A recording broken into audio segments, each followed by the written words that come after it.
सुनिए सर, हम श्याम जी गांधी को बेल्लारी जी, वो शर्म की बात नहीं है। बेल्लारी जी एक सेकंड। मणिपुर में महिला बेल्लारी जी, बेल्लारी जी रहे हैं। एक तो हर बार आप बिहार विधानसभा से बाहर निकलते ही मणिपुर का टिकट खरीद लेते हैं, हर बार यही करते हैं। एक सेकंड आप दोनों रुकिए ना प्रभु, मैं जो कह रही हूँ सुन लीजिए ना। आप कितनी भी कटु बात यहाँ कर सकते हैं, कोई दिक्कत नहीं है, बस भाषा की मर्यादा रखिएगा और एक दूसरे को बीच में मत टोकिए। आपने श्याम सुंदर जी अपनी पूरी बात कर दी, अब बारी कन्हैया जी की है। उन्होंने आपको इत्मीनान से सुना, अब कन्हैया जी को एक बार बोल लेने दीजिए, उसके बाद आप उनको काउंटर कर दीजिएगा। कन्हैया जी ठीक है। मैं ये कह रहा था कि 9 महीने के कार्यकाल को मैंने देखा है। मैं उनके कार्यकाल में सिटीजन काउंसिल का मेंबर भी था, स्टेट मिनिस्टर था, एक तरह से समझिए। तो पूरे उनके कार्यकाल को मैं जानता हूँ।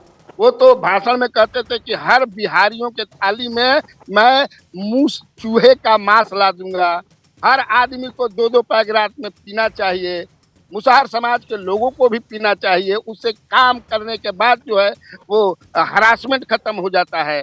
यही तो बताते थे। और क्या कम क्या, अपने समधिन को एमएलए बना दिए, बेटा को एमएलसी बना दिए, समाज को बनाने की तैयारी है, दूसरे बेटों को तैयारी है। यही सब तो रहते हैं कि दिन भर जो है परिवारवाद में रहे। श्याम सुंदर जी 30 सेकंड जवाब दीजिए। नीतीश कुमार के एक तो देखिए बेल्लारी साहब ये गलत बयानी कर रहे हैं कि उन्होंने कहा कि सबके थाली में मैं चूहे का मांस डाल दूंगा। अगर ये इसको दिखा दे तो मैं राजनीति से त्याग कर दूंगा। मैं आपको दिखा दूंगा, मैं आपको दिखा दूंगा। जैसी बात करते हैं वैसी बात मत करें। और जहां तक मैं पूरी जानकारी आपको दे दूं, पूरी जानकारी दे दूं कि ज्योति मांझी को विधायक नीतीश कुमार की पार्टी ने बनाया।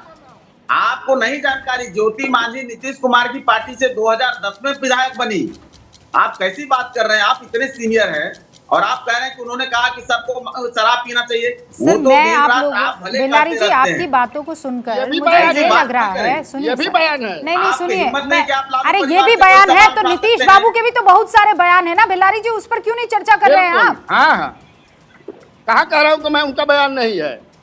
मैं कभी कहा तो मैंने कहा उनका नीतीश कुमार का वो बोल गए, इंटेंशन सही था। हाँ, अंदाजे बयान नहीं था, नहीं था, सही था। शिवम त्यागी कह रहे नहीं था। सर मैं इसे जिस तरीके से मैं जज नहीं हूँ, मैं जज नहीं हूँ, लेकिन एक बात कह रही हूँ सर, और आप लोगों को पहले ही बता दूं, जैसे बिदुड़ी जी ने संसद में बातें रखी थी ना कि बाहर निकल मैं तुझे देखता हूँ, ना तो शब्दों का चयन ठीक था ना इंटेंशन ठीक था। और ठीक वैसे ही जैसे नीतीश बाबू ने कहा अरे तुम कौन, तुम तो मेरी गलती से सीएम बन गए, तुम सोचते क्या हो, बोलते क्या हो, हमें नहीं मालूम है क्या? मुझे लगता है ये सिर्फ जितिन राम मांझी के लिए नहीं था, ये था कि सुनो भाई मेरी वजह से तुम्हारी पहचान और पूछ है, वरना तुम कहीं के ना थे।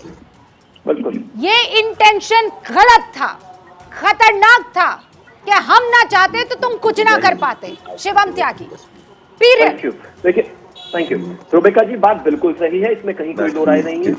ये पूरा का पूरा एक समाज को टारगेट किया गया है। उनको ये बार बार ये जो उच्च मानसिकता वाले लोग हैं, ये उनकी तरफ से कहा गया बयान है। क्या कर लेते तुम, मैं नहीं कर पाता तो मैं नहीं करता तो तुम कुछ भी नहीं करते, बोलते रहते हो मुख्यमंत्री बना, मैं भी मुख्यमंत्री, मैं भी मुख्यमंत्री। अरे मैंने बनाया मुख्यमंत्री आपको। इसका मतलब क्या है कि दिखा रहा है कि आप उस समाज को ये बताना चाहते हो कि मेरी वजह से, मेरी दया पर आप यहां तक पहुंचे। ऐसे तो इस दुनिया में कोई ना कोई कहीं ना कहीं किसी की मदद से ही कहीं तक पहुंचा। इसका मतलब क्या होता है? लेकिन उससे पहले तो वो विधायक थे, नेता थे ना। नीतीश कुमार उनको लेकर नहीं आए थे राजनीति में, वो उनसे पहले वहां पर थे। और दूसरी बात, इन्होंने कहा कि इंटेंशन सही था, शब्द सही नहीं थे। माफ कीजिए, महिलाओं को लेकर दिए हुए बयान में ना ही शब्द सही थे और ना इंटेंशन सही था। कहां से इंटेंशन सही था? जिस एजुकेशन को वो देने की बात कर रहे थे, मैं नाम नहीं लेना चाहता, वो एजुकेशन भी गलत है, सब कुछ गलत है, आधार ही गलत है उस बात का। अगर आपको किसी चीज पर बात करनी, महिलाओं के लिए अगर महिलाएं पढ़ेंगी तो उनके लिए ऐसा ना शिवम त्यागी जी, एजुकेशन में काम आएंगे। सेक्स एजुकेशन सबसे पहले अगर कोई स्टूडेंट चुनना होगा ना, अगर मान लीजिए यहाँ पर आज की तारीख में तय हो जाता है तो सारी जो टीचर्स हैं वो सबसे पहले नीतीश बाबू को चुनेंगी कि सबसे कमजोर बच्चा ये है, इनको पहले सिखा दिया जाए। क्योंकि जो तरीका था, अगर वो सच में एजुकेटेड होते तो वो इस तरीके के बयान ना देते। माधव आनंद जी, देखिए रुबिका जी, नीतीश जी एक हिंदी में एक अच्छा सा शब्द है आत्ममुग्धता, यानी जिसको कहते हैं अहम ब्रह्मास्मि भी कर सकते हैं। आत्ममुग्धता यह वर्ड होता है जिसका मीनिंग होता है कि भाई मेरे सिवा कुछ नहीं, मैं ही सब कुछ जानता हूँ, बाकी जब कोई कुछ भी करे यानी मेरे सामने कोई कुछ नहीं है। तो आदरणीय नीतीश कुमार जी की भाषा जो लगभग विगत 2-3 सालों में देखने को मिला है, उन्होंने कई वाकया ऐसे आए हैं जब तेजस्वी यादव जी और उनके परिवार के लिए भी कहा कि तुम्हारे बाप को किसने बनाया। ये विधानसभा की बात है, कन्हैया बेलारी से पूछिए तुम्हारे बाप को किसने बनाया, ऐसे वर्ड यूज किए हुए हैं। तो ये आत्ममुग्धता के शिकार हैं, उनको लगता है कि जो मैं सोचता हूं, मैं जो कहता हूं वही सही है। दूसरी बात, अभी की जो स्थिति है वो निश्चित रूप से वो मानसिक रूप से जो तो बहुत परेशान है। मैं अगेन सीरियसली कह रहा हूँ, 13 करोड़ की बिहार की आबादी है रुबिका जी, हम लोग इतने चिंतित हैं, भयभीत है कि इनके जो आसपास जो शागिर्द हैं, मुझे तो यह लग रहा है कुछ लिखवा न ले। और मैं तो चूंकि जेडीयू में काम किया हूँ, आपको पता है 1.5 साल पहले तक हम लोग जनता दल यूनाइटेड के पार्ट थे, हम और उपेंद्र जी। हम लोगों ने तो अभी 2022 में हम लोगों ने तो नई पार्टी 2023 में पार्टी नहीं बनाई है। तो हम लोग अच्छी तरह नीतीश कुमार को जानते हैं और आपके चैनल पर मैंने कई बार बोला है कि अल्जाइमर से भी परेशान है, उनको भूलने की आदत है। उनको यहाँ तक कि जो कैबिनेट में मंत्री हैं उनका नाम याद नहीं रहता है, जो ब्यूरोक्रेट्स हैं उनका नाम नहीं याद रहता है। और आप 13 करोड़ आबादी का जो है कर रहे हैं, सरकार चला रहे हैं। रुबिका जी भगवान भरोसे चल रहा है। मुझे तो एक बहुत गहरी साजिश लग रही है जो भी उनके घटक दल के लोग हैं। मैं ये कैसे मुमकिन है? मैं सुन रही थी उनको, उन्होंने अपने पूरे करियर को 40 साल से सुनिए एक सेकंड बेलारी, मैं माधव आनंद जी, वो जब कह रहे थे जितिन राम मांझी को, उनको तारीख भी याद थी, उनको हर चीज याद थी। अल्जाइमर के पेशेंट को ये नहीं होता है कि उनको तारीख याद ना। I don't know. नहीं रुबिका जी, देखिए अल्जाइमर में क्या होता है, भूलने की बीमारी में क्या होता है, कोविड के पीरियड के टाइम में बहुत सारे लोगों की याददाश्त में जो तो कमियां आई है और ये बहुत बड़ा रिसर्च बताता है। तो आदरणीय नीतीश, ऐसा नहीं है कि बहुत सारे चीज लिख के लाते हैं, उनको जो तो लिख के दिया जाता है या बहुत कुछ स्पॉन्टेनियस बोलते हैं तो उसको बहुत सारा चीज उनको याद रहता है। लेकिन वास्तविक बात है कि अगर आप नीतीश जी का आकलन करेंगे, पिछले 2 साल का रिपोर्ट निकालेंगे रुबिका जी, आपको एक वाक्य ऐसा नहीं मिलेगा। अब अशोक चौधरी के घर जाते हैं रुबिका जी, उनके पिताजी पे यानी उनके मूर्ति पे श्रद्धांजलि देने और अशोक चौधरी पे पुष्पमाला का बरसा देते हैं। कन्हैया बेलारी जी का पैर छू के प्रणाम कर लेंगे तो क्या दिखाता है? क्या मानसिक स्थिति उनकी ठीक है? एक फोटो नहीं, हजारों फोटो मेरे पास ऐसा है। कन्हैया बेलारी जी को पता है कि वो किस तरह जिस पत्रकारों को पकड़ के पैर छू के प्रणाम कर लेते हैं। अरे तो भाई एक प्रतिष्ठा होती है, गरिमा होती है मुख्यमंत्री पद का। मैं ऐसे फोटो मेरे पास है रुबिका जी जो मैं आपको भेज दूं तो आप कहेंगे कि ये मुख्यमंत्री को क्या शोभा देता है? क्या किसी को गले लगा लेना, किसी का झोटा पकड़ लेना, किसी का टीका साफ कर देना, ये सब मुख्यमंत्री को शोभा देता है क्या? पूरी तरह दिमागी हालत तो मोहब्बत है भाई, क्यों नहीं? मतलब कोई मुख्यमंत्री गले क्यों नहीं लगा सकता किसी को? भाई आप वो निकल रहे गुजर रहे हैं, आप पे मोहब्बत आ गई, आपको गले लगा दिया।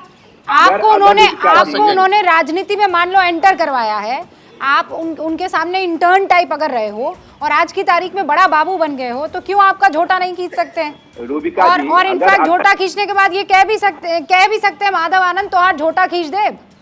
रुबिका जी अगर आप ये बताइए है प्यार मोहब्बत, अगर प्यार मोहब्बत वाली बात है तो फिर हम लोग चर्चा ही गलत कर रहे हैं। तब हम लोग अगर ये बेहद गंभीर विषय है, जहाँ आप सुबह के मुख्यमंत्री कन्हैया जी, एक मिनट, जहाँ आप देख रहे हैं कि 13 करोड़ की आबादी वाले नहीं सर सुनिए, एक आध जो आप केसेस बता रहे हैं वो गलत नहीं है, वो सही है। वो जो चौधरी साहब का आप जिक्र कर रहे हैं वो हमें भी पता है कि हुआ क्या था। वो सर पर फूल फेंक दिए थे जबकि चढ़ाने थे, पुष्पांजलि देनी थी पिताजी को।